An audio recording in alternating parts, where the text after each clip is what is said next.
될 수 있는데요. 두 분 소개하겠습니다. 안녕하세요. 안녕하세요. 네, 사람과사 연구소 연구실장 박성태 실장님이시고요. 공론센터 장성철 소장님이십니다. 네, 안녕하십니까. 네, 아니 댓글창에 장성철 소장님에 대한 이야기가 많은데. 네, 뭔데요? 5,500이라는 댓글이 자꾸 달리고 있습니다. 내 전 재산이 5,500만 원이에요. 그보다 많죠. 그보다 많죠. 거기 살고 계신 집이. 네. 우리 집 아니야. 아니에요? 와이프 명이에요. 저 집도 절도 없어요. 10배는 되겠는데. 절은 보통 없습니다. 집도 절도 없어요, 진짜. 네. 절 믿고 싶다. 네. 하지만 집도 없으시다고요? 집도 없어요, 저 진짜. 쫓겨나면 바로 그냥 천막 살아야 돼요. 네. 아마 이 개혁신당에 지금 관련된 내용에서 뉴스가 나와가지고 그와 관련된 질문들을 하시는 것 같은데요. 5,500에 대해서는 이미 제가 볼 때는 허은하 개혁신당 전 대표지 이제 전 대표가 다른 방송에서 매부쇼에서 전혀 관련이 없다. 장성철 소장님이 그렇게 얘기를 한 걸로 알고 있어요. 이걸 내가 얘기해도 본인이 얘기하지. 딱 몇 번 얘기했는데 안 믿을 분들은 뭐 안 믿는 거니까 뭐 그분들 설득할 생각도 없고 필요도 없고 계속 그냥 공격하는 거라고 생각이 들고 그에 뭘 저러다 마시겠죠. 돈 받았냐라는 취지의 질문을 하시는데 그와 관련해서는 어떻게 좀 말씀을 해주시겠어요? 패널. 예. 패널로 돈 받았다고? 아니요. 시사인에서는 받죠. 시사인 당연히 드려야죠. 이준석 대표한테 제가 그랬는데 이준석 대표한테 1원 한 장 받았으면 방송 패널 그날로 그만두겠다고. 근데 그걸 받았다고 그래 또 그 두 분 이름이 막 돌아다니잖아요. 언론에도 다른 나왔고. 평론가분. 네. 그분들 뭐 이렇게 용역 받고 컨설팅 비용 받았다고 그래가지고 그분들을 막 모욕하는 것은 그것도 좀 과한 비판이 아닌가라는 생각이 들어요. 그러니까 선후관계 돈을 받았으니까 이준석에 대해서 좋고 뭐 좋은 얘기를 계속 많이 해줬다. 그런 거랑 그분들이 자기가 평가를 하고 분석을 하고 예측을 해봤을 때 이준석이 좀 괜찮은 정치인 같아서 여러 가지 좋은 얘기를 해줬고 그것에 대해서 어떤 대가를 바라지 않고 또 대가를 바랬을 수도 있죠. 뭐 이준석 대표가 어떤 컨설팅 계약을 맺었다고 그래서 도덕적으로 어떻게 돈 받고 저렇게 평론할 수 있을까? 그런 비판을 할 수가 있겠지만은 그분들도 충분히 대단히 양심적이고 또 능력이 있는 분들이거든요. 그래서 그거 가지고 또 막 뭐라 하는 것도 좀 무리가 있지 않나 그런 생각도 해봤어요. 네. 댓글창에 저는 질문이 안 많다 받았어요. 보니까 난 좀 받았으면 좋겠어 나. 네. 돈 받아가지고 창원 땅 샀으면 좋겠어 진짜. 명태균 이야기는 이따 해보도록 하고요. 워낙 댓글창에 질문이 많다 보니까 선제적으로 제가 먼저 좀 여쭤봤다는 것을 양해해 주십시오. 기자와 관련해서 내가 금요일 날 그 방송 출연해가지고 저 한판 붙을 거니까 그거는 뭐 이 방송에서 다른 방송 얘기하는 거는 좀 부적절한 것 같으니까. 선전보고 하시는 거예요? 선전보가 아니라 다른 데서도 그랬어요. 네. 이번에 알겠습니다. 금요일 날 제 최경영 기자 스픽스 출연합니다. 굉장히 많은 분들이 관심 가지겠네요. 네, 많이 봐주세요. 진짜. 알겠습니다. 저희가 여기까지 그럼 그 이야기를 좀 해보도록 하고요. 헌재 오늘 7차 변론 이야기가 준비되어 있는 게 있으니까 그 이야기로 넘어가 보도록 하시죠. 먼저 좀 선제적으로 여쭤봤다는 거 좀 장 소장님도 양해해 주십시오. 댓글에 질문이 많아가지고. 당연히 물어보셔야죠. 괜찮아요. 알겠습니다. 저도 언론계에 오래 있으면서 여러 가지가 있는데 그러니까 음모론과 의혹과 합리적 의심 이런 것들을 좀 구분을 해야 돼요. 그러니까 의혹이라는 거는 막 공개적으로 따져 들어가긴 뭐한데 의혹 제기를 하면 이런 얘기가 있는데 이게 뭡니까라고 물어보는 거죠. 그런데 거기에 대한 정황이 있어야 되는데 그 정황이 저는 예를 들자면 이런 거예요. 누군가 강도를 당했다고 신고를 해요. 음모론은 근데 옆집 사람이 저 사람이 싫어. 근데 음모론은 저 사람 보험 받으려고 강도 신고했을 거야. 아무리 잘 되는 게 없어서 저 양반 평소 하는 스타일 보면 보험금을 타먹기 위해서 강도 신고를 했을 거야 라고 하는 게 음모론이고 의혹 제기는 강도 받은 집 앞에 A씨가 저녁에 지나갔어요. 저 사람이 강도하냐? A씨가 지나갔는데 라는 게 의혹 제기예요. 그러면 확인은 할 필요는 최소한의 필요는 있겠죠. 그런데 합리적 의심은 옆에 칼이 떨어져 있었는데 여기서 예를 들어서 A씨의 짐이 나왔어. 이 정도가 합리적 의심이라는 거죠. 우리가 언론에서 얘기하는 단계는 사실 합리적 의심 정도가 돼야 자 여기서 확인하자 이런 거고 의혹 제기 같은 경우는 저는 의혹 제기도 공개적으로 하진 않지만 확인을 더 해보는 거죠. A씨가 혹시 그럼 갔어?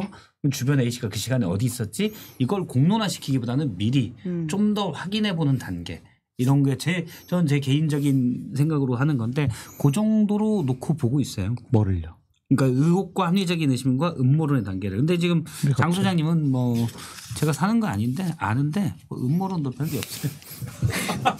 네, 지금 좀 비판 하셔도 돼요. 당연히. 저 싫고 미워하시는 분들 많이 있는 거 알기 때문에 저도 막 많은 분들 비판을 하잖아요. 욕도 하고.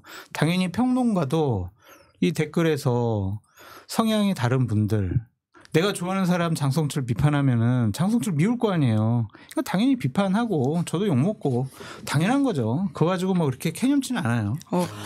그러면 하나만 더 말씀드리면 어제 유승민 전 대표 저희 방송 나오셨거든요. 봤어요. 네, 굉장히 전화해서 혼내시겠다고 하시던데 전화는 안 하셨죠? 그 뒤에는 뭐 평론가가 이렇게 뭐 농담처럼 얘기한 거 가지고 뭐라 하시던데요. 네. 잘 봤어요. 김은 기자님이 참 놓치지 않고 질문 잘하시는구나 그 생각이 들었습니다. 네. 그러면 그건 전혀 없다라고 이제 본인이 선을 그었으니까 이제 그 부분에 있어서는 그건 저의 정치적 정치적인 상상력이죠. 제가 어제도 그렇게 말씀을 드리긴 했어요. 그것도 봤어요. 네. 잘 봤어요. 네, 감사합니다. 알겠습니다. 저 이름 언급해 주셔가지고 감사합니다. 네, 저희가 장 소장님의 어떤 굉장히 집중된 관심에 대해서 이 정도 이야기를 하고요. 오늘의 핵심 주인공은 사실 그래도 윤석열 대통령이지 않습니까? 네, 오늘의 진짜 주인공 윤석열 대통령 이야기를 해보도록 합시다. 오늘 헌법재판소 7차 변론이 있었는데 신원식 안보실장 나왔고 이상민 전 장관이 나왔거든요. 오늘 말말말 준비해 오신 게 그 부분이지 않습니까? 저는 요거를 준비했습니다. 이상민 장관이 지시는 없었다. 쪽지는 봤다. 쪽지 보고 그 국무회의를 하고 광화문으로 돌아오는 중에 차에서 이러면 안 되는데 곰곰 생각하다가 이제 소방청장 전화를 했다는 거 아니에요? 그러게요. 쪽지가 보이나 보죠? 지시는 없었다. 한 단계.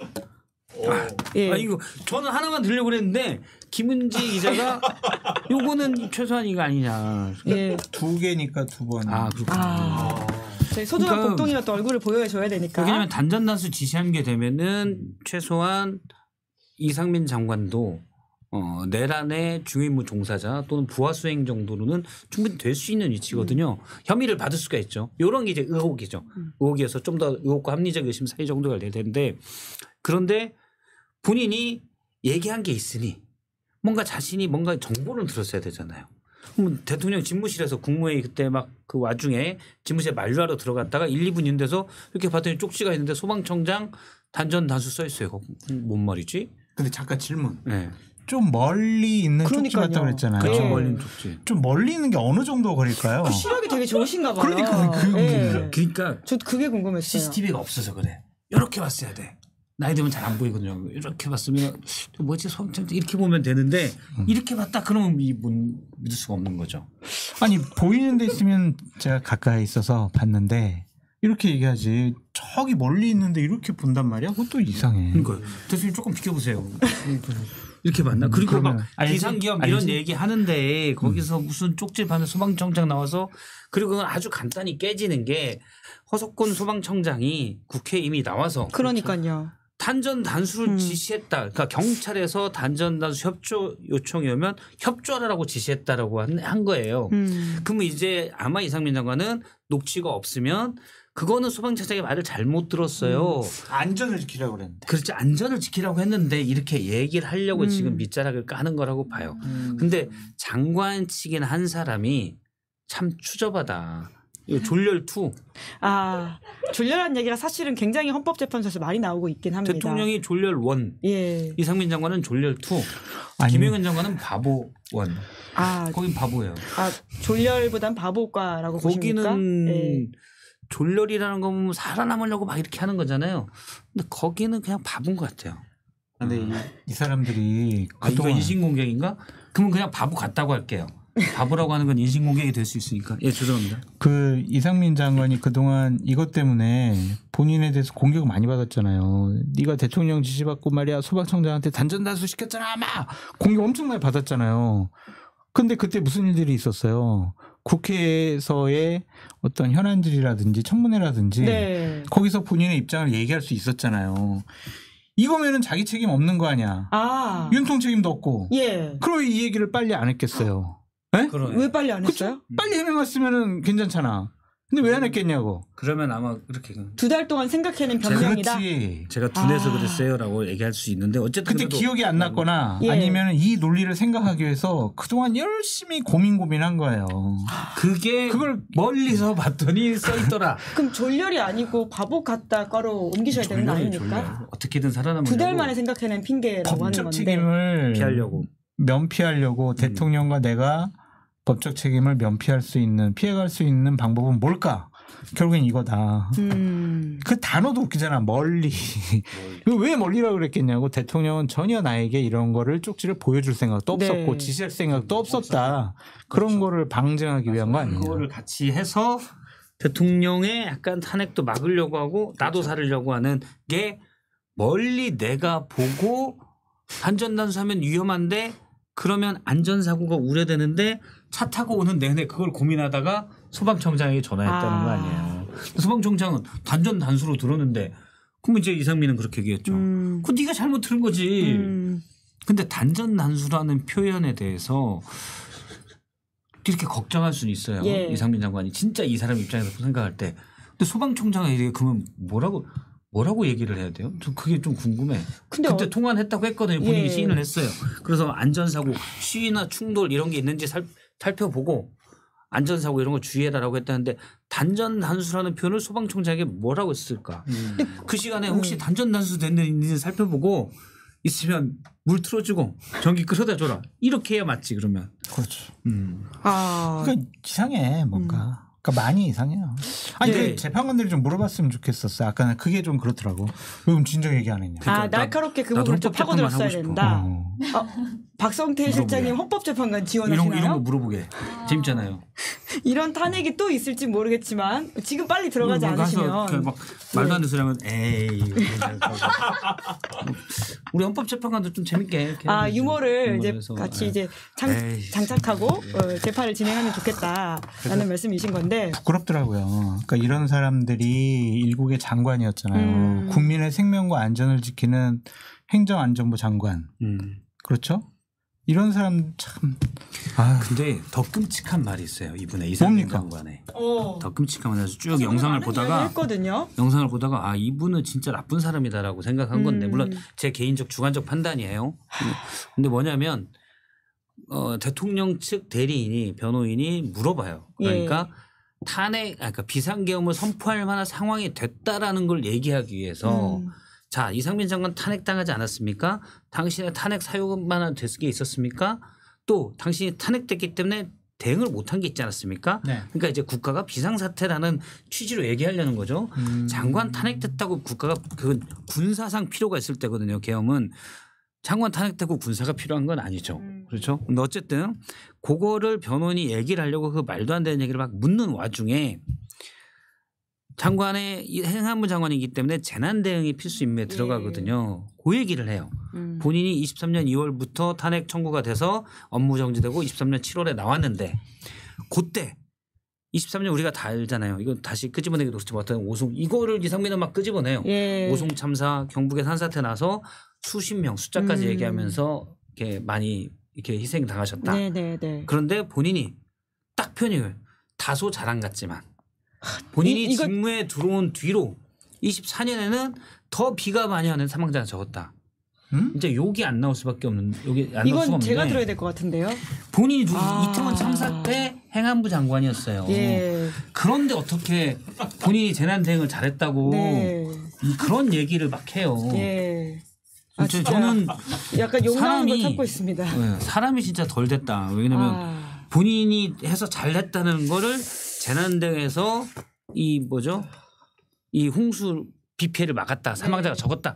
그거를 자랑처럼 얘기하고 있어요. 본인이 자기와 윤석열 정부를 방어하기 위해서 희생자를 지금 가져다 쓴 거잖아요. 그렇죠. 그러면 본인이 법적 책임은 모르겠지만 도의적 책임이라도 행안부 장관이 있으면 최소한 이태원 참사에 대해서는 그런 생각들을 갖고 있어야 되는데 내가 있을 때는 재난 다 막았다. 우리가 다 알고 있는데 이건 아주 욕이 나올 뻔했네. 사실 이거는 진짜 그만뒀어야 될 사람이죠. 이렇게 오랫동안 좀 들고 있어야 될 게 아닌가라는 생각이 듭니다. 제 옆에 들고 있으니까 좀 나갔기도 한데. 참 이게 유머로서 소화하기에도 너무 좀 모욕적이고 그리고 특히나 그 유가족들 그 희생자가 받아들이기에는 얼마나 문제적 발언인지에 대해서 그렇죠. 좀 다시금 이야기하고 싶은데요. 정말 저러한 이런 이야기들이 나오지 않게 빨리 헌법재판소 심판이 좀 종료됐으면 좋겠다는 생각도 들어요. 이분이 예.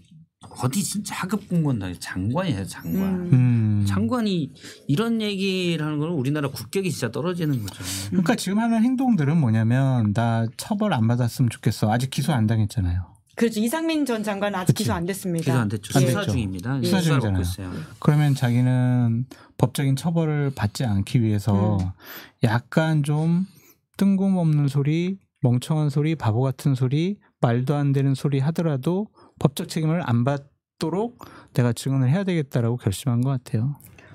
아무리 그래도 희생자를 모욕하는 방식으로까지 하는 게 참 정말 바닥 이하구나라는 생각이 이런 드는데요. 사람들은 공직을 하면 안 돼요. 그럴 사람을 행안부 장관 시켰으니 자기 4년 후배라고 윤석열 정권의 말로가 이런 사람들을 장관시킬 때부터 시작이 된 거죠. 네. 그때 그만두게 책임지게 만들었어야 돼요. 윤석열과 그의 친구들이 급이 다 이래요.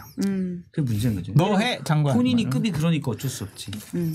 그래서 오늘 윤 대통령 발언 중에서 또 좀 눈에 띄는 게 뭡니까? 그러니까 본인이 비상계엄을 선포하게 된 배경을 설명하면서 시정연설 갔을 때 민주당이 박수 한번 안 쳤다라는 주장을 했거든요. 삐졌구나. 삐졌어. 아, 네? 삐졌다. 그러니까 네. 그것을 오랫동안 마음에 품고 있었다라고 봐야 될 것 같긴 한데요. 이 부분에서는 박수가 나와야 되는데 박수를 안 쳤네. 이 나쁜 놈들. 나중에 진짜 비상겸 해가지고 혼내줘야지. 케이블 타이 묶어가지고 진짜 비온 벙커에 데려다 놓고 그냥 두드러 팰 거야. 제정신이 아니죠 한마디로. 그렇죠. 네. 그래서 저는 그래서 이거는 탄핵의 이유를 더 명확히 하는 거다. 아, 박수 안 쳤다고 군 부대를 막 수백 명을 난입시키는 게 그 미친. 자꾸 욕이 나올 뻔하네. 예, 예. 제가 빨리 들어드리겠습니다. 미친 아야지. 그거 예. 어떻게 제정신이에요. 박수 안 쳤다고 총 들고 쳐들어가? 좀 무서워서 이게 되겠어요. 네. 그러니까 이상민 장관도 막 그러더라고요. 비상계엄이라는 것은 대통령의 헌법상의 권한이라고. 그게 권한이 맞다고. 권한 맞는데 요건에 맞게 하라고. 그럼요. 요건에 맞게 탄핵했다고. 예산 깎았다고. 박수 안 쳤다고 탄핵 비상계엄을 해요? 또라이들이지. 욕 넣을 뻔했죠. 방금 욕하려고 그랬죠. 네, 욕하는데 사실 뭐 그 말씀도 약간 비속어이긴 한데 저희가 그래서 비상계엄 이후에는 그 정도는 좀 양해하고 넘어갈 정도로 이 상황이 좀 심각하다 보니까 계엄의 핵심은 군사상의 필요예요. 군사상의 필요가 그렇죠. 계엄의 핵심이에요. 군인이 들어가서 이걸 해결해야 되는데 박수 안 쳤다고 군인을 투입하는 건 그 미친 X죠. 네. 그게. 물론 이제 직접적으로 박수 안 쳤다라기보다는 본인이 이제 야권이 얼마나 본인을 괴롭혔는지에 대한 설명을 하면서 그 한 사례로서 이야기했던 것으로 보이긴 하는데요. 그걸 감내해야 돼요. 대통령인 자리는. 그러면 지가 죄송해요. 자기가 잘해가지고 총선 이겼으면 되지. 자기가 그냥 총선 거의 비슷하게 갔었는데 대파 말이 안 되잖아요. 우리 말을 좀 조심하려니까 힘든데 그냥 막 할까요? 말은 하지 지라고도 하고 말고. 미친 X. 지는 뭐 할 수 있죠. 지는 3인칭 자기들끼리도 하는구나. 예. 자, 얼른 박성대 실장님한테 이걸 넘겨드릴 테니까 욕구가 올라오실 때 그냥 이렇게 하나씩. 예. 그러니까 이게 내가 예. 오늘 봤을 때 계속 말씀드렸던 것 중에 하나가 헌법재판은 포기한 것 같다. 그냥 내란죄 관련해서 형사재판 받을 때 형량을 좀 낮추려고 하는 거기에 좀 집중하는 것 같다. 그런 생각이 좀 들어요. 제가 볼 때는 좀 형량을 달라요. 낮추려고요? 아직도 안 낮추지. 아직도 헌법재판에 기대를 갖고 있어요. 윤 왜냐? 대통령. 당연하죠. 진짜? 예, 그럼요. 오늘 중앙일보에 그런 칼럼이 나왔더라고요. 네, 정치부장이. 예. 기대를 갖고 있어요. 예. 왜 갖고 있냐? 5대 제정신이 3에 아니니까. 대한 기대. 예. 제정신이 아니니까 그러니까 기대를 갖고 있는 그들의 거예요. 세계가 지금 이성적으로 작동하고 있지 않기 때문에 그런 걸 믿고 그렇죠. 있다라는 말씀이신 거죠? 그리고 실제 지난번 주말에 동대구역 집회나 이런 걸 보고 일부에서는 이게 가능도 하지 않나? 제가 볼 때 약간 상식적인 사람들도 그런 의문을 또 갖고 있어요. 말도 안 되는 예. 이 소리죠. 근데 그런 생각들이 퍼지는데 그거는 자기들 세계에서 제가 예전에도 국민의힘이 왜 그럴까요 했을 때 자기들끼리 밥 먹으니까 그렇다고 하잖아요. 네. 자기들끼리 노니까 그걸 믿고 있는 거예요. 그러다 더 늪에 빠지는 거죠. 나와서 좀 중간이나 또는 중도 우파라도 소리 듣고 예. 장성철 소장님이 중도 우파거든요. 장성철 소장님 얘기만 들어도 안 되는데 그렇게 안 되는데 탕수님 얘기도 안 들으니까 이제 그렇게 되는 거죠. 아니 근데 대구 역시 말씀하시니까 점점 숫자가 늘어나고 있는 건 사실이잖아요. 이거 어떻게 저희가 경계하고 봐야 됩니까? 예. 저 댓글창에 스티로폼을 비비는 소리가 다 들어오고 있다. 라는 하시는 분이 계시는데요. 하지만 죄송합니다. 우리 박성대 실장님이 마음을 다스리는 하나의 방식이니까 좀 너른 마음으로 양해해 주시면 감사드리겠습니다. 예. 죄송합니다. 이 덕분에 실방인 거 저희가 충분히 소통하고 있다는 거 알고 계시겠죠? 계속 생방이냐 실방이냐 물어보시는 분들이 계시기도 하던데, 그러니까 이 극우 세력이 점점 늘어나고 있어서 이 보수 전체가 상황을 오판하게 만들고 있는 것 같다는 생각도 드는데요. 근데 김은기 기자님 뭐 보수 그렇게 거리 광장에서 좀 극단적인 주장을 하고 행동하는 사람들이 늘어났다라고 보는 것은 좀 무리가 있지 않나라는 좀 생각이 들어요. 저는 그게 세이브 코리아 그 종교 집회잖아요. 그 종교 집회에 다른 좀 특정 종교가 좀 개입됐다라고 저는 의심하는 사람이거든요. 그런 얘기를 좀 들어가지고 좀 그 부분은 좀 밝혀져야 될 것 같아요. 자발적으로 윤석열 대통령 좋아하고 국민의힘 지지하는 분들도 물론 나왔겠죠. 근데 하지만 좀 다수가 좀 특정 종교에 있는 분들이 좀 동원되지 않았느냐, 그 부분은 좀 밝혀져야 될 문제 같은데 그거에 국민의힘들이 와 용기를 얻어가지고 우와 이 추운 날씨에 저렇게 다양한 연령대에 국민들이 나와가지고 우리를 응원해줬어. 와 이거 정말 다시 한번 우리가 뒤집을 수 있어라고 생각하는 것은 커다란 착각이고, 거기에 참석했던 분들 아까 뭐 얘기를 좀 들어봤더니 이재명 비판할 때 더 큰 환호와 박수가 나왔다. 윤석열 옹호를 하기보다는. 그래서 윤석열 대통령 측이나 국민의힘 측이 착각하면 안 된다. 그런 생각이 들고, 거기에 참석한 광역단체장이 계시잖아요. 경북도지사 이철우. 좀 왜 그러셨을까? 왜 그랬겠어요? 선거법 위반 의혹이 있다라는 지적도 있던데요. 뭐 그거를 넘어서서 왜 그랬겠냐고요. 본인이 뭐 대선 출마하려고요. 대선요? 대선 경선 출마하려고 그래요. 당대표 아니고 대선 경선? 대선 경선 출마를 그분도 있고요. 또 지금 몇몇 단체장들 준비하고 있어요. 몇몇이요? 네. 이철우 경북도지사만이 아니라 홍준표 대구시장은 오피셜인 것 같고, 또 누가 있죠? 김태훈 충남도지사. 다 나오네요. 본인 나가려고 하고 있고, 박형준 부산시장도 뭐야? 들썩들썩.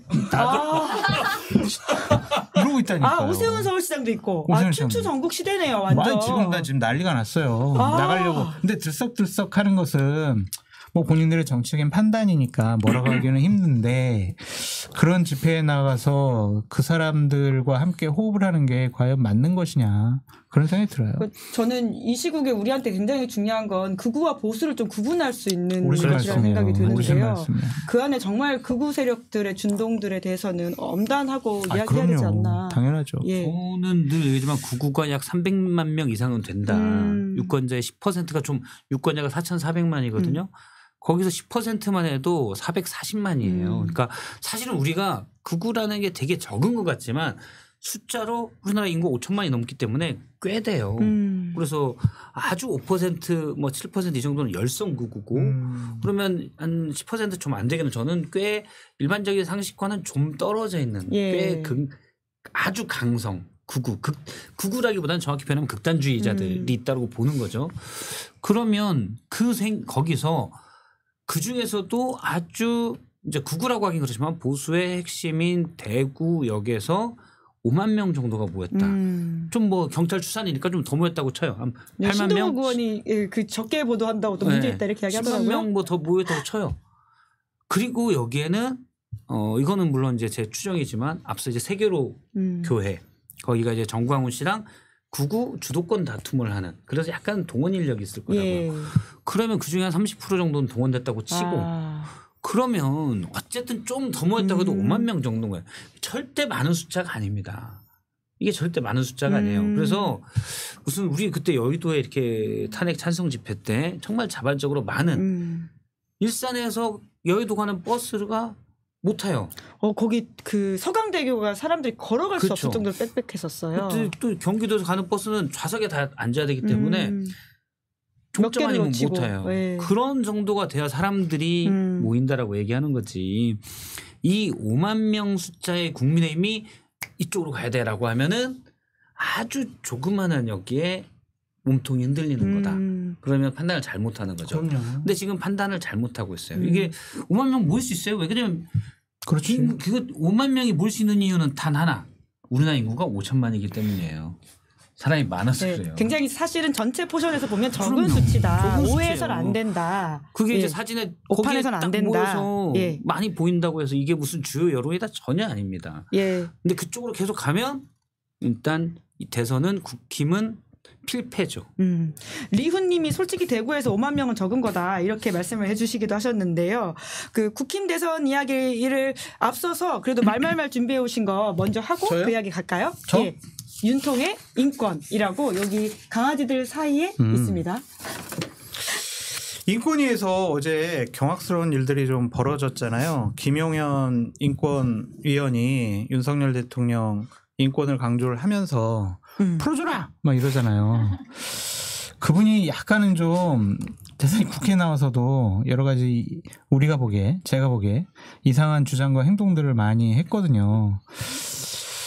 그런 사람이 저러한 주장을 하면서 인권위 위원으로 있다라는 것 자체가 인권이라는 대한민국의 소중한 제도와 시스템이 망가졌다라는 방증이 아닌가라는 좀 생각이 듭니다. 인권위는 어떤 데냐면요. 정말 우리나라에서 힘없고 약하고 갈 데 없고 어디 법적인 구제도 못 받고 언론에 찾아갔더니 언론에서도 잘 다뤄주지 않고 그래서 나 정말 나를 도와줄 수 있는 곳은 어디 있을까? 그래서 마지막으로 가는 곳이 인권위원회란 말이에요. 가장 낮은 곳에 있고 약한 사람들이 가는 곳이죠. 그런데 지금 헌법재판소에 나와가지고 이상한 헛소리를 하는 분을 인권을 지키라? 물론 인권 지킬 수 있어요. 그런데 그 목적이 윤석열 대통령을 지키고 그의 주장에 대해서 찬성하는 듯한 발언과 함께 나오고 있잖아요. 예. 그러면서 더 나쁜 짓을 한 것은 헌법재판소를 뭐 침탈해야 된다 막 이런 네. 얘기까지 했던 파면이 사람이란 되면 말이에요. 예. 그런 것들에 이제 많은 분들이 또 선동되고 흥분돼 가지고 인권이 어제 그 사무실 그 빌딩 거기도 막 불미스러운 사태가 벌어질 그러니까요. 뻔했고 더 불미스러운 일이 벌어질 뻔했잖아요. 이재명 대표 욕을 해봐라 뭐 중국인 아니냐 뭐 이런 식의 굉장히 네. 압박을 또 했다고 하더라고요. 그러니까 그런 네. 사람이 어떻게 국가인권위원으로 이건 지지자들 이야기입니다. 그렇죠. 예, 예. 그러니까 그런 사람이 어떻게 국가인권위원으로 활동할 수 있을까? 인권위 자체가 김용원이라는 사람 때문에 대단히 그 본질이 퇴색이 됐고 변질이 됐고 일각에서는 또 인권이 저러면 없애버려야 되는 거 아니야? 이제 이런 식의 얘기도 분명히 나올 수도 있을 것 같아요. 그 포석인가요? 와.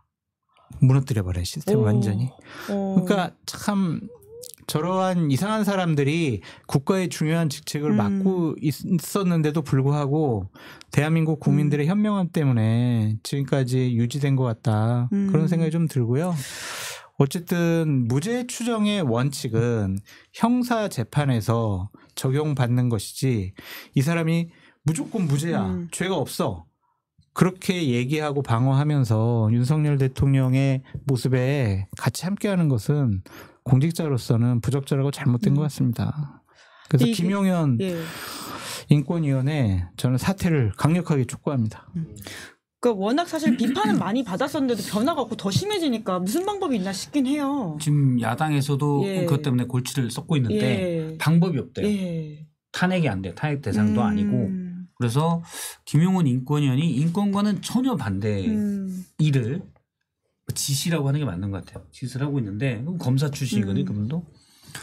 진짜 이해가 안 돼요. 저는 윤석열 정부가 제일 이상을 못하거나 그런 것들이 각 국가기관이 그에 걸맞는 이름대로 하지를 못한다.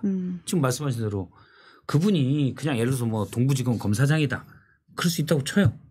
국가인권위원회 위원을 맡은 거예요. 가장 인권과 먼 사람들이. 그러니까. 방송통신위원회 가장 공정과 균형에 먼 사람이 구구 이진숙 위원장을 하고 인사를 노동부 장관, 노동과 가장 먼 김문수 장관이 노동을 하고 진실화해위원회 위원장, 구구에 진실 화해잖아요. 화해. 진실은 뭐 서로 생각하는 진실이 다르면 그렇다 쳐. 화해가 들어갔잖아요. 근데 구구 박선영 위원장을 임명을 하고 나라를 그냥 이럴 바에 저기 제가 앞서 어디 가서도 그 얘기를 했는데 그냥 서해나 남해 일단 우리나라 본토에서 되게 먼데 섬 하나 자기들끼리 사서 거기서 막 행안부장 안 돼. 누가 하고 막 어쨌든 대한민국 국민이잖아요. 근데 이런 사람들은 대한민국 국민 자격이 없어요. 배 끊고 좀하는 안 돼. 안 돼요? 한 10,000평 정도 그럼 쓰려고? 또 인권위에 제소할 것 같아 이 사람들. 물도국인가요? 아니 그 옛날에 황제를 위하여라는 소설이 있어요. 거기 뭐 자기들 나라에 그 이문열 소설에 어떤 망상에 빠진 자가 자기들만의 나라를 저기 계룡산 밑에서 하거든요. 북한에 자강도 가서 하라고 그래요. 그거 괜찮네. 네. 북한에. 참 이런 이야기밖에 할 수 없는 근데 이 상황이긴 김용원이라는 하지만 사람이 얼마나 예. 이상한 사람이냐면 옛날에 변호사 할 땐가 자기 주장과 다른 얘기를 했다고 그래가지고 상대방에게 그 일본도 그걸 보내면서 막 협박도 하고 이상한 게 아니고 위험하고 심각한 약간 범죄 혐의 아닌가요? 그런 이제 예. 검사일 때는 또 불미스러운 일 때문에 또 내사도 받고 그것 때문에 또 사표도 내고 그랬던 분이에요. 대단히 좀 특이한 분이에요. 그러니까 그게 윤석열이 생각하는 인권이고 윤석열이 생각하는 진실과 화해고 민주통일운동 사무처장은 속동의 변호사가 했잖아요. 요 이상한 사람이 민주평화통일을 위한 사무처에 사무처장을 했었고 이게 정말 말이 안 된다. 그 정점에 윤석열이라고 하는 사람이 대통령을 그러네요. 했다라는 것 같습니다. 그러네요. 나머지는 다 조족지혈이네. 네. 결국 비상계엄이라고 하는 상황으로 우리가 이 끝판왕을 보고 있는 것인데 두 분이 이제 탄핵 인용 안 될 거다라고 하는 걱정을 할 필요 없다는 말을 여러 번 해주셨으니까 사실상 이제 조기 대선 모드로 여의도는 다 굴러가고 있지 않습니까? 네. 그래서 좀 선거 이야기 혹은 뭐 지금 국민의힘 안에서의 보수 지형 이야기들 해보지 않을 수 없을 것 같은데 근데 거기 가장 중요한 관건 중에 하나가 명태균 특검이 되는 게 아니냐 이런 이야기들이 나오고 있거든요. 어떻게 명태균 보세요? 특검은 국민의힘에서 안 받을 거예요. 그러니까 이제부터 모든 특검을 다 안 받을 거예요. 그러니까 좀 약간 합리적이고 상식적으로 생각했던 국민의힘 의원들이나 아니면 비상계엄 반대 이거에 이제 표를 던진 분들 그런 분들도 이 특검에 대해서는 더 이상 이탈표가 없을 것 같아요. 대선을 앞두고 있기 때문에 만약 그것이 이탈표가 되고 명태균 건 때문에 조금이라도 국민의힘이 조사받고 수사받고 그 결과가 뭐 중간에 발표되고 이러면 대선에 악영향을 미칠 것이고 저도 솔직히 이제는 특검은 좀 전 해야 된다고 생각하는 사람인데 조기 대선이 가시화되고 있는 이 시점에서 새로운 수사팀이 꾸려져 가지고 새로운 사건들을 파헤치고 그것이 밝혀지고 이런 것들은 대선에 영향을 끼칠 수 있다라고 생각을 해서 국민의힘 분들이 안 받을 것 같아요. 그래서 특검은 이제 물 건너가지 않았느냐라는 좀 생각이 들고 대선을 당연히 국민의힘도 준비를 해야죠. 근데 지금 쉬쉬거리고 있잖아요. 비밀 연애한다 뭐 이런 이야기가 경향신문에 보도됐더라고요. 대선 얘기 꺼내지도 마. 예. 어디서 지금 그럼 윤석열 대통령 탄핵 찬성하는 거야? 윤희숙 대변인은 막 꺼내던데. 꺼내요? 한동훈 당직을 전 내려놨어요. 대표 쪽. 당협위원장도 아니고. 예. 그 전환길 실수는 그럼 얘기해 주려고 그랬죠. 전환길 왕사 같은 경우에는 아버지 뭐 부모님 죽기를 고사 지내는 거냐 이러잖아요. 후레 뭐 이런 거. 네. 대통령이 아버지인가요? 그런데 우리가 상조 회사에 보험을 들잖아요. 그게 우리가 부모님 돌아가시라고 고사 지내는 건 아니잖아요. 그렇죠. 예. 우리가 그냥 미리미리 상주에서 얘기가 더 와닿는데. 미리미리 더 와닿아. 미리미리 준비하자는 거잖아요. 네. 어려움이 닥칠 수 있으니 언젠가는 그때를 대비하기 위해서 상조회사에 보험 가입하는 거지. 저 불효자식 저놈은 부모님 죽기를 바라거나 원하거나 아니면 그렇게 생각하는 놈 이렇게 공격하지는 않잖아요. 국민의힘은 대선을 치러야 돼요. 그러면 실무적으로나 전략적으로는 당연히 실무단위에서는 준비를 해야 되겠죠. 갑자기 이제 탄핵 딱 인용이 되면 2달 안에 선거 치러야 되잖아요. 그러니까요. 60일. 그럼 그때부터 막 준비해가지고 경선 언제 하고 룰 어떻게 바꾸고 그러면 후보들 언제 하고 막 우왕좌왕할 거예요. 그건 무능력한 집단이죠. 그렇기 때문에 상조회사를 가입한다는 심정으로 당 사무처 실무진들은 당연히 대선 준비를 하고 있고 해야 되고 뭐 이렇다 할 것으로 생각이 든다. 그런 생각이 듭니다.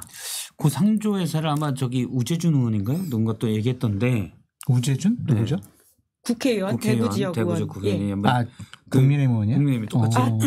초선이긴 합니다. 몰랐어요. 예, 예. 그 모른다고 알려드릴게요. 우재준 의원한테. 장성재는 당신 누구지 모르더라. 언제 얘기했어요? 아니 원래 그러니까 그 전환길 씨가 그 얘기를 하니까 그런 식으로 얘기를 한 것 같아요. 상주처럼 준비를 해야 된다. 그렇죠. 우리가. 준비하죠. 그 임종 준비를 해야 된다 네. 이런 얘기를 했거든. 근데 그거를 더 싫어할 것 같아. 분위기가 약간 나를 아니 우재준을 그 대통령에 대해서 무슨 상조 얘기하고 뭐 이런 게 임종 정치적으로 사망이죠. 저 탄핵을 사망이죠. 인용된다라는 것은 그래서 네. 미리미리 자꾸 준비해야지. 우리가 얘기하기 불편하다고 그래서 미리 준비를 하지 않으면은 그거는 더욱더 무책임한 행위다라고 볼 수밖에 없죠. 네, 명태균 특검법이 이번 대선 전국에서 특별하게 어떤 영향을 미치지 못할 것이다라고 장 소장님은 보시는데요. 저는 어떻게 보세요? 옳은 거지만 네. 잘하는 것 같지는 않다. 사실은 이제 민주당에서는 그 포석도 있어요. 그러니까 명태균 특검법을 한다. 그러면 일단 오세훈 시장이 가장 타격을 받을 것이다. 그러니까 민주당에서 지금 보고 있는 거는 국민의힘에서 오세훈 시장이 나올 가능성이 높다. 그리고 한동훈 전 대표가 나올 가능성이 높다. 그런데 명태균 특검법을 딱 던져놓으면 어떻게 되겠어요? 둘이 싸우잖아요. 아, 둘이 이해관계가 달라지기 때문에 그렇죠. 한동훈계에서는 찬성을 할 것이다. 한동훈 대표라고 하면 안 되겠구나. 한동훈 대표 측은 말은 안 하지만 why not? 왜냐면 오세훈 쪽을 견제할 수 있잖아요. 오세훈 쪽은 당연히 반대할 거고. 그리고 지금 권성동 원내대표 측은 오히려 오세훈 시장이랑 가깝지 않나라는 얘기를 듣고 있거든요. 그래서 여권 인사가 그렇게 보더라고요. 오히려 아마 오세훈 시장을 밀 거다. 한동훈 대표는 어쨌든 나름 보수에서 팬덤이 조금 있잖아요. 그러면 특검법을 하게 되면 오세훈 시장을 공격하기 좋죠. 그러니까 민주당은 옆에서 던져놓고 니네끼리 싸워 이러기가 쉽죠. 그런데 막 싸우면 모르겠는데 사실은 국민의힘 분위기가 이제 안 싸우자가 좀 대세예요. 그러니까 한동훈 걔도 제가 볼 때는 민주당이 막 밀어주면 땡큐지 본인들이 나서서 하긴 애매해요. 왜냐하면 명태균 씨 가면 과거에 그 공천 과정을 다 들여다보기 때문에 이건 우리 당을 말살하는 거다라고 해서 한동훈 걔도 됐으면 좋겠다지만 공개적으로 얘기 못할 것 같아요. 적극적으로 하기는 어렵다. 네. 예. 근데 이제 그러면 민주당은 뭐가 손해가 있냐? 모든 걸 다 특검으로 간다. 라는 특검 피로감이 생길 수 있어요. 그래서 저는 굳이 어차피 안 될 건데 국민의힘이 절대 안 되고 뭐 제2 요구가 들어와서도 안 되고 차상목도 안 받을 거예요. 예. 그러니까 처음에 옳죠. 안 되는 건 해야죠. 그런데 현실적으로 불가능한 건데 지금 대선에 아주 중요한 쟁점이 있잖아요. 윤석열의 비상개혁. 이따만한 거대한 쟁점이 있고 예. 이건 그럼 국민의힘 사람들한테 나중에 후보 나오면 다 물을 수 있죠. 또 탄핵 예를 들어 오세훈 후보가 나왔어요. 그러면 오세훈 시장 나왔으면 탄핵 찬성을 되게 뒤늦게 했다. 그리고 헌법재판관 흔들게 같이 하지 않았냐. 이쪽으로 중도가 훨씬 어필할 수 있는 쟁점들이 많은데 굳이 전선을 저쪽은 왜 맨날 특검만 해. 이런 쟁점으로 갈 필요가 있냐라는 입장이죠 저는. 네. 근데 오늘 명태균 씨가 또 입장을 내면서 되게 적극적으로 이야기를 하고 있긴 해요. 근데 그걸 계속 지금 몇 달째 저러고 있거든요. 솔직히 못 믿겠어요. 제가 잠깐 메시지를 읽어드리면 이제 명태균 특검 발의를 환영한다. 내가 진정으로 바라는 바다. 뭐 이렇게 이야기를 하면서요. 오세훈 시장과 홍준표 시장을 콕 찍어서 누구 덕에 시장이 됐느냐. 감옥 가기 전에 아무 말도 못하다가 구속되고 나니까 이때다 싶어서 이야기하냐. 은혜를 원수로 갚는 금수만도 못한 자다. 뭐 이런 식의 이야기를 하고 있습니다. 과대망상증 환자라고 볼 수밖에 없어요. 왜냐하면 오세훈 시장 당시 그 캠프 구성을 한 거를 저도 옆에서 다 지켜봤고 믿지 못하시겠지만 당시에 2021년도 그 서울시장 재보궐선거가 있을 때 제가 국민의힘 비전전략실에 부실장으로 활동을 했었습니다. 국민의힘 비전 전략을 짰군요. 그렇죠. 그때 김근식 실장이 있을 때 그렇죠. 그래서 둘이 친하구나. 별로 안 친한데요. 아 그래요? 그랬는데 그때 다 오세훈 그 캠프에 있는 핵심 측근들이나 그 캠프에 있는 사람들 또 제 다 알아요. 저는 다 친하고. 그리고 오세훈 시장도 명태균 씨와 관련해서는 당연히 도와준다고 하니까 도와주세요. 고마워요. 감사해요. 아이 그래요. 네. 차 한잔 마시고 통화도 몇 번 했을 수 있죠. 그거 가지고 본인이 오세훈 시장을 당선시켰어? 아니면은 오세훈 시장 나랑 연락했지. 근데 당신도 이제 끝이야. 내 옆에 와 있어야 돼. 그렇게 얘기하는 것도 웃기죠. 좀 무리가 있는 거다. 네. 제가 보면 현재 창원지검에서 수사 중이잖아요. 예. 22년 폰에 대해서는 일단 선별 작업이 끝났고 예. 선별 작업은 뭐냐면 이제 폰이 이렇게 있잖아요. 이 폰이 여러 개 있지 않습니까? 그렇죠. 그러니까 22년 폰, 예, 22년 폰 하나. 23년 것도 선별 작업을 거의 다 하고 있다고 예. 들었어요. 그러니까 폰이 3개가 있는데 예. 이 점포 순서대로 하는 거예요. 그러니까 선별 작업은 이 안에 무수한 데이터가 있는데 이 중에 불법과 불법과 관련된 거. 예. 예를 들어서 뭐 카톡 내용이랄지 통화 녹취록이랄지 이런 게 있겠죠. 여러. 그거는 이쪽으로 빼놓고 요건 불법과 관련이 없는 거다. 뭐 딸 사진이 있을 거고 막 이렇게 있을 거 아닙니까? 그건 빼놓고 이걸 선별 작업이라고 하는데 폰 지금 앞에 것들은 선별 작업이 끝냈고 뒤에 거 하고 있다고 그러더라고요. 근데 그게 시간이 왜 이렇게 오래 걸리냐? 그건 뭐 모르겠어요. 근데 어쨌든 폰에 워낙 많은 데이터들이 있으니까 이 선별 작업은 좀 시간이 걸리고 있다. 끝나면 본격적인 수사에 들어갈 텐데 지금 창원지검이 좀 조용하잖아요. 요거는 제가 추정인데 창원지검도 지금 헌재가 막 저러고 있으니 굳이 여기서 우리가 해봐야 뉴스 나봐야 뉴스도 잘 안 난다. 아시겠지만 검사들도 뉴스 나는 거 되게 좋아하잖아요. 나쁜 뉴스 말고 자기들 수사 나가는 거. 그래서 헌재 변론 끝날 때쯤이면 좀씩 얘기를 하지 않을까라고 생각이 듭니다. 나오긴 나올 것이다. 근데 저는 좀 생각이 달라요. 헌재 심판이 끝나면 대선이잖아요. 바로죠. 그러면은 창원지검이 오히려 대선에 개입을 하면 안 될 거다. 그러한 오해를 받으면 안 된다. 그래서 그냥 좀 묵히지 않을까 그런 생각이 좀 들기도 해요. 심우정 검찰총장이 결정하는 상황이잖아요. 솔직히. 그렇죠. 대선을 막 지금 대선 이제 경선하고 있는데 야 수사하고 발표하고 막 이래. 야 소환하고 막 이러진 않을 것 같아요. 듣고 보니까 또 그러네요. 네.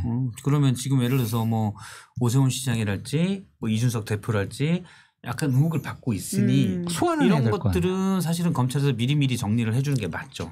그렇게 안 하면 이제 특검론이 힘을 얻을 수밖에 없고 뭐 또 이쪽에서는 죽어도 안 된다고 특검 갖고 또 싸우게 되거든요. 네.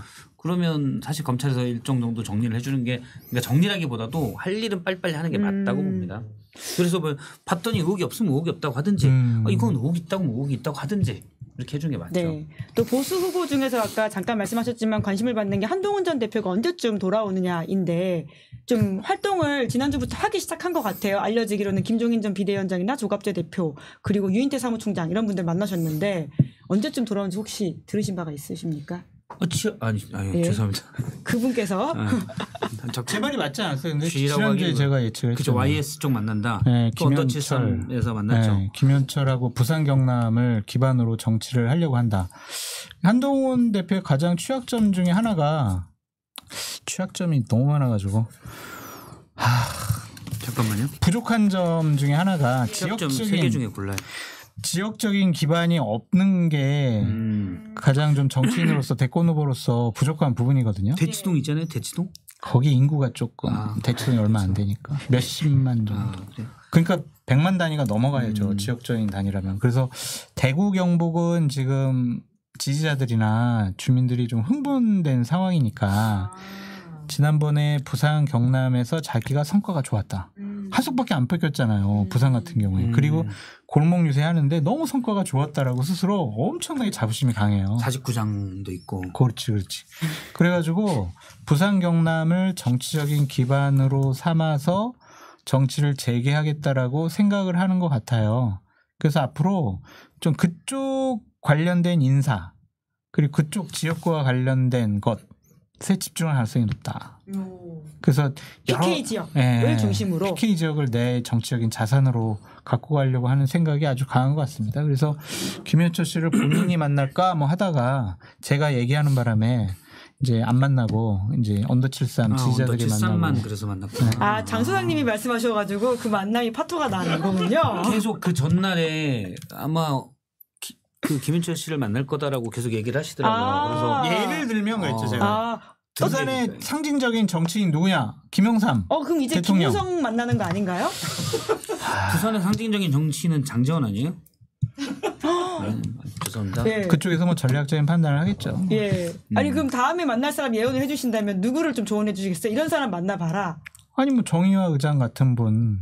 국회의장. 김무성 대표는 워낙 이제 되게 좋고 정치적인 판단력이나 정무적인 판단이 우리나라에서 현존하는 최고의 정치인이라고 생각을 하는데 워낙 친박 세력들이 못 잡아먹어서 안달거리거든요. 그래서 그런 정치적인 부담이 있을 거예요. 그래서 정의화 의장이나 뭐 이런 분들, PK를 기반으로 한 박관용 정치인들. 의장님이나 뭐 이런 분들 만나지 않을까. 박관영 정규제 만나봐요. 언론이나 이런 분들은 혹시 만날 가능성은 없을까요? 모르겠어요. 그분 부산 출신인 몰랐고 일반 시민들이 잘 몰라요. 박관영 의장이나 분들.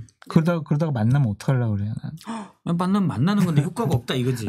아니 근데 김은지 기자를 만나야 돼요. 부산 출신이야? 아니 저는 부산은 아니지만 PK이긴 한데 근데 김은지 뉴스인에 기자를 오셔야죠. 여기 뉴스인에 나와서 한동훈 대표가 의외로 중도층에서 몇몇 또 이렇게 있어요 지지층이. 근데 시사인이 진보 쪽이면서도 중도 쪽에서도 또 지지를 많이 받고 있는 매체이기 때문에 여기 이런 데 나와야 한동훈이 시사인 나왔다. 요거 자체가 중도층의 소구가 되는 거예요. 그럼 박관영 만나면 똑같아. 그냥 잘 계시죠? 건강하시죠? 네. 야, 또 생각해보라. 내가 건강하겠냐? 그러면 아니 건강해 보이는데 그리고 끝은 아무것도 없어요. 부산 지역을 정치적인 기반으로 삼겠다라고 하면 부산에서는 내가 낸데 하는 사람이 몇 명 있단 말이에요. 예. 윤석열 대통령은 국회 가서 박수 안 치는 나쁜 민주당 놈들 계엄해야지 이러잖아. 삐지잖아. 어른들 잘 삐져요. 그래서 전화라도 해야 된다. 다 만나야 된다. 한 명 만나기 시작하면 예. 박형준 시장도 만나고 예. 다 만나면 되는 거죠. 섭섭해할 수 있다. 그렇죠. 예. 삐진다고. 예. 진짜 그분들 엄청 삐져요. 김영우 막 이런 분들. 아니 저는 그 만나는 게 옳다 그러다가 아니라 만약 부산 지역을 정치적 기반 자산으로 삼으려면 그런 분들을 먼저 내 편으로 만들어 놓는 게 공개적이 아니더라도 전화를 들어서 안부라도 뭐 전하고 그런 게 맞지 않냐. 안 친해도 정치인은 그냥 전화해서 안부 여쭙는 거예요? 고마워요. 그 어른들은 전화하면. 한동훈 대표가 이렇게 보면 사람의 마음에 얻는 걸 잘 못해요. 가까이 있던 사람들도 멀어진 다음에 엄청나게 서운해하는 분들도 꽤 있어요. 장동혁 의원이 대표적이지 않습니까? 너무 멀리 간 것 같던데요. 장동혁 의원은 본인이 서운해할 처지는 아니죠. 본인이 도망간 거니까. 근데 예전에 좀 가까웠던 분 중에 좀 멀리하고 그런 분들도 있고 원래 이제 따뜻한 사람은 아닌 것 같고 제가 옛날에 그 이제 모범생인데 약간 싸가지 없는 인간미 없는 모범생 정치랑은 솔직히 안 맞고 근데 언제 나오냐 사실은 본인 뭐 2월달 안에 나와야 되는데 지금처럼 극우 목소리가 커지면 좀 애매해요. 왜냐하면 본인이 거기서 확실하게 이걸 반대하고 나와야 되거든요. 그러면 극우 목소리를 깨부술 정도의 그걸 나오는데 지금 여건은 그렇게 좋진 않다. 그렇긴 하다. 그러니까 한동훈 대표가 나와서 일단 좀 상식적인 목소리를 내길 바라는데 그런 상황은 아니다. 한동훈 대표는 지난번 계엄 사태와 관련해서 대단히 여당 대표로서는 하기 어려운 대단히 용기 있는 행동을 한 거 맞아요. 계엄이 불법이다. 위헌이다. 그게 역사적인 분기점을 돌린 것도 맞아요. 그런 정치적인 판단과 순간적인 정무적인 판단을 하는 것은 한동훈 대표도 대단히 감이 있다라고 볼 수가 있고 정의로운 측면이 있다라고 볼 수가 있거든요. 그런데 과연 대통령 깜일까? 국가 지도자 깜일까? 한동훈의 대한민국은 어떤 나라일까라고 생각을 해봤을 때는 그림이 안 그려져요. 이재명 대표는 여러 가지 얘기를 많이 했잖아요. 그래서 정책적으로는 어떤 나라가 될 것 같다. 외교적으로는 어떤 나라 될 것 같다. 경제적으로는 어떤 나라 내가 개소리 한다고? 아니요. 네? 그 나라의 그림을 그리라고 써. 그림. 개나라? 백그림. 개나라예요? 그래가지고 그런 나라가 대략 그려지는데 왜냐하면 그분들은 대통령 되기 위해서 그동안 출마도 해보고 준비도 해보고 막 그랬잖아요. 근데 한동훈 대표는 그게 없다고요. 서사가 하나 있을 뿐이에요. 네. 비상계엄 막은 여당 당대표. 이거 가지고 대한민국을 어떻게 맡겨요. 그런데 한동훈 대표 쪽에 계신 분들은 우리가 지난번 63% 당원의 지지로 윤석열 대통령이 그렇게 사이 안 좋을 때도 우리가 당원들을 선택받아가지고 당대표 됐어. 그 당원들 그대로 있지? 그럼 우리가 대선 후보 경선 벌어지면 우리가 그분들이 다시 우리를 선택할 수밖에 없을 거야. 예. 우리가 후보가 될 거야. 이렇게 낙관적으로 생각을 하더라고요. 그래서 뭐 두고 봐야 될 거는 같은데 그때와는 상황이 많이 달라졌기 때문에 한동훈 대표의 정치적인 복귀 시점, 그 정치적인 미래가 이번 대선에서는 그렇게 밝아 보이지는 않는다. 그런 생각이 좀 듭니다. 네. 그럼 끝으로 지금 또 한동훈 전 대표한테 견제구 던지고 있는 이준석 의원 이야기를 해보면 좋을 것 같은데 지금 개혁신당이 지금 허나 전 대표가 계속해서 여러 폭로를 하고 있지 않습니까? 이게 이준석 의원의 대권 가도에 좀 부담이 될 거라고 보세요? 아니면 좀 정리가 될 거라고 보세요? 엄청 부담되죠. 부담되죠. 엄청 부담돼, 엄청. 부담이 많이 되죠. 끝인가요? 아니, 네, 얘기하실 것 부담이 같아서. 된다라고 이야기하시는 것으로 알고 왜냐면 있겠습니다. 저는 그런 생각을 하는 거예요. 그러니까 이준석 대표 의원의 가장 큰 약점이 개혁신당 사태로 좀 도드라져 보이게 됐다. 어떤 이 약점이 부분이 있죠? 그러니까 사실은 이준석 대표가 원론적이고 맞는 메시지를 내고 그럼 그건 사실 한동훈 대표도 똑같아요. 그런데 이준석 대표는 정치를 훨씬 더 알죠. 정책적인 부분도 알고. 그러면 한동훈 죄송합니다. 자꾸 목이 감겨서 참 물 좀 드려야 될 것 근데 같은데 한동훈 전 얼른 대표는- 마치는 것으로 하시죠. 네, 한동훈 전 대표는 그 부분에 약점이 있죠. 예. 근데 이준석 대표의 좀 약점은 사람들이 다 인정해요. 똑똑하고 그런데 너무 잘나서 이기기만 하려고 한다.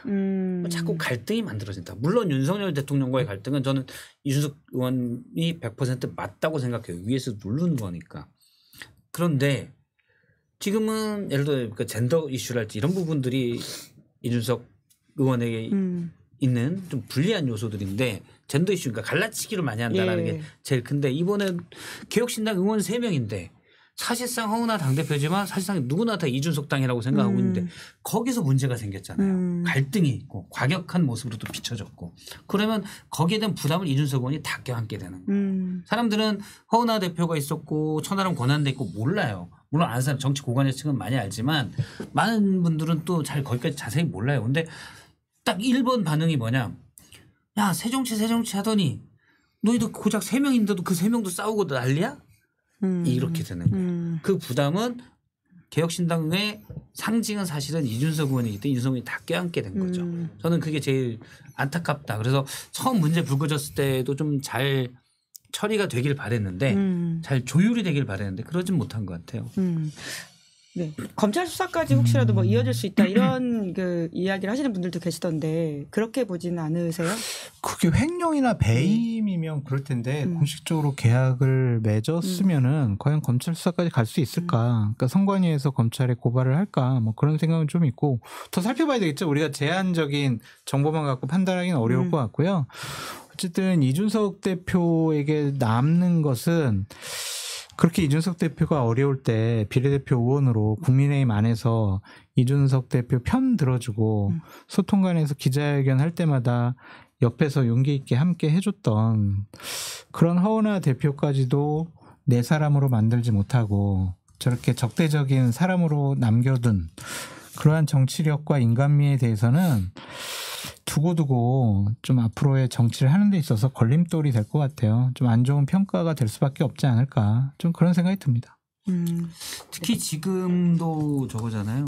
그러니까 너무 정치적인 양극화가 우리나라 심해서 저는 그게 가장 큰 문제다라고 생각하는데 예를 들어서 민주주의 원리가 민주주의 의사결정 방식은 다수결인데 그러면 50 플러스 하나만 더 있어도 결정하는 거잖아요.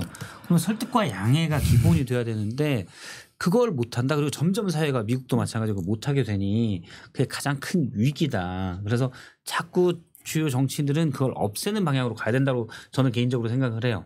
그런데 예를 들어서 개혁신당에서 그런 문제가 어떻게 보면 충분히 저희가 볼 때는 해결할 수 있는 문제인데 그걸로 뭐 서로 당대표 어떻게든 나가게 되고 뭐하고 뭐 이렇게 이거는 문제를 제대로 해결할 수 있는 능력을 보여주지 못하는 거다라는 생각을 해요. 그런 부분들이 아쉬운 거죠. 네. 이번 주에도 다양한 정치 이슈를 못 다른 이슈가 짚어봤는데 너무 많네. 예. 진짜. 그러니까 요게도 다르고 네. 요게만 너무 폄훼했네. 네. 오늘은 복동이 이름이 좀 덜 나와서 제가 복동이 이름을 들었는데 처음으로 저도 저걸 들어봤습니다. 그러니까 이상민 전 장관의 그 희생자에 대한 모욕적 발언은 좀 찾기가 그럼요. 어렵다라는 생각이 들어서 그렇습니다. 그래도 두 분과 함께 또 깊이 있게 이번 주에 헌법재판소 상황부터 또 이제 보수 진영의 재편 아직 재편되기 좀 먼 것 같긴 해요. 갈 길이 먼데 이제 그럼에도 불구하고 짚어볼 부분들을 짚어봤습니다. 그러면 두 분 언제나 그랬듯이 마무리 인사 부탁드리겠습니다. 구독, 좋아요. 알림 설정. 네, 부탁드립니다. 이번 주에 감사드리고요. 네, 김은재 뉴스인 2월 11일 준비한 방송 여기까지입니다. 저는 내일 오후 5시에 김종대 전 의원과 함께 돌아오겠습니다. 내일 정치 풀 악세는 신용환 전 교수가 동반석에 앉을 예정입니다. 오늘 방송 재밌게 보셨다면 구독, 좋아요, 알림 설정 부탁드리겠습니다. 고맙습니다. 시사인이 만드는 정치 라이브 김은재 뉴스인 매주 월요일부터 목요일까지 오후 5시에 생방송됩니다. 구독, 좋아요, 알림 설정으로 함께해 주시면 큰 응원과 격려가 됩니다.